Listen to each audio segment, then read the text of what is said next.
Welcome to Sweet Life Beat Life. We hope this video helps. Hello, food lovers. Today, we're diving into a wonderfully savory dish, Tausi with tofu. Tausi, also known as fermented black beans, is a staple in many Asian cuisines, bringing an incredible depth of umami to any meal. When paired with tender tofu, it creates a comforting and incredibly flavorful experience. This recipe is not only delicious, but also surprisingly simple to prepare, making it a fantastic choice for a quick and satisfying dinner. Before we start cooking, let's get our ingredients ready. For the tofu, I recommend using firm or extra firm varieties, which hold up well during cooking. It's a good idea to gently press the tofu for about 15 minutes, removing any excess water, so it can truly soak up all those delicious flavors. And don't forget to give your fermented black beans a quick rinse under cold water. This helps mellow their saltiness, balancing the dish perfectly. Now let's build the heart of our sauce. Heat a bit of oil in your pan, then add your finely minced garlic, fresh ginger, and chopped onions.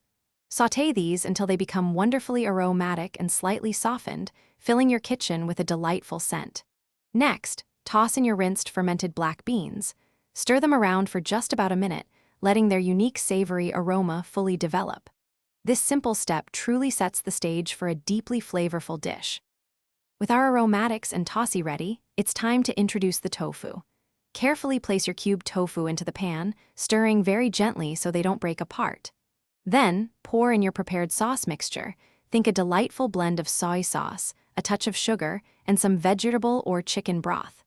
Bring everything to a gentle simmer, letting it bubble for 5 to 7 minutes.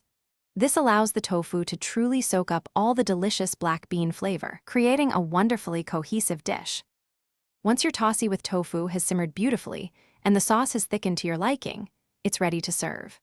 A sprinkle of fresh, vibrant green onions not only adds a lovely splash of color, but also a mild, fresh oniony kick. This dish is absolutely perfect served hot, nestled alongside a steaming bowl of fluffy white rice, allowing you to savor every last bit of that incredible black bean sauce. Enjoy the wonderfully savory and comforting meal you've just prepared. Thanks for watching. Consider subscribing if we helped you.